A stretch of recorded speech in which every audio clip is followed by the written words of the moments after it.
Mais j'ai pas regardé le classement, donc je ne sais pas si, dis-moi Florent, est-ce qu'on a changé de dossard? Parce qu'on n'a pas changé de dossard encore. Donc je me dis que tant qu'on n'a pas changé de dossard, qu'on garde le dossard 19 au lieu du dossard 18 ou 17, on n'a pas atteint nos objectifs. Mais toujours est-il que c'est une bonne soirée pour les joueurs qui ont affiché beaucoup de détermination, beaucoup d'envie, énormément d'envie, et qui prouvent la vie du vestiaire, qui est une vie très, très dynamique et très solidaire. Il fallait beaucoup de solidarité pour gagner ce soir. Et voilà, donc c'est satisfaisant, même si l'entraîneur il est satisfait que quand il atteint les objectifs, et on n'a pas encore atteint les objectifs. Mais c'est une grosse satisfaction, effectivement. Au moins, on continue à survivre et à prouver qu'on a travaillé dur pendant ces 9 mois pour arriver en fin de saison et faire des résultats positifs. C'est important. Qu'est-ce qui fait que vous arrivez à garder les scores maintenant, que votre jeu est récompensé plus qu'en début de saison?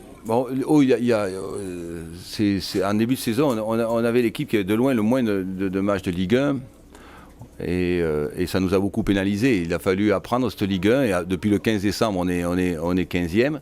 Donc depuis le 15 décembre, on prouve qu'on est une véritable équipe de Ligue 1. On est pénalisé par notre début de saison, mais on connaît les causes. Et voilà, donc, mais c'est vrai que aussi, par exemple, des joueurs comme Jérémy Bréchet, qui n'a pas joué du tout du début de saison, nous a apporté tout son savoir et son expérience. Ça nous a beaucoup apporté. Puis aussi le groupe qui s'est construit petit à petit, qui fait qu'on garde l'espoir. Qu'est-ce qui va faire la différence entre toutes ces équipes du maintien, à votre avis? Les victoires. Ceux qui vont être capables de gagner, mais nous on a des matchs difficiles. On reçoit Bordeaux, c'est pas. Donc, ce qui peut faire la différence, c'est la meilleure des efficacités, voilà, qu'il n'y ait pas de blessés, voilà, et puis de la réussite, il y a aussi des cycles, c'est comme dans la vie, hein, il y a des cycles de défaite et des cycles positifs. Ce soir, on a eu la réussite que nous n'avons pas eu depuis toute la première partie du championnat.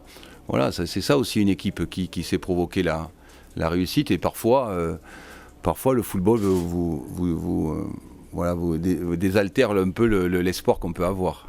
Coach, ce qui nous frappe, c'est l'intelligence aussi. Il y a parfois un bloc qui va chercher assez haut, parfois un bloc qui est assez bas, oui. Des joueurs de couloir qui rentrent à l'intérieur, qui permutent beaucoup. Oui. Tout ça, c'est voulu. Ah oui. Non, mais c'est vrai qu'on a...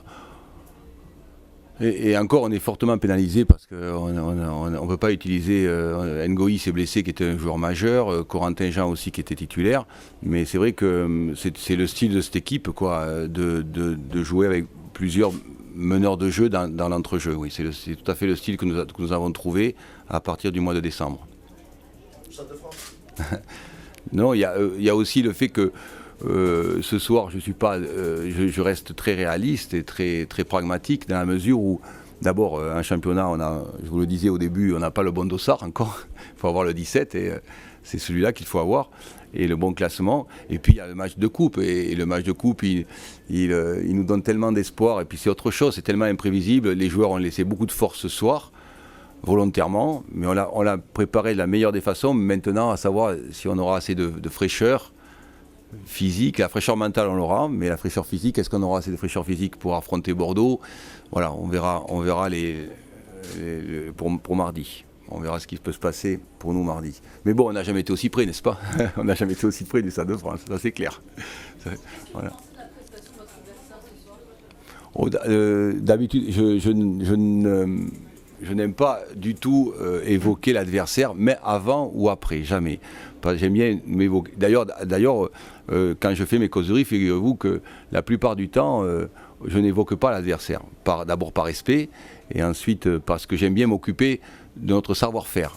Voilà. Mais c'est vrai que dans ces genres de rencontres, souvent, il ne faut pas que l'enjeu dépasse le jeu. Voilà ce que je dirais. Et le danger, c'est qu'on soit tétanisé par l'enjeu. Et c'est peut-être ce qui s'est produit pour la CA, c'est être tétanisé par l'enjeu. C'est souvent le cas dans ce genre de prestations. Voilà.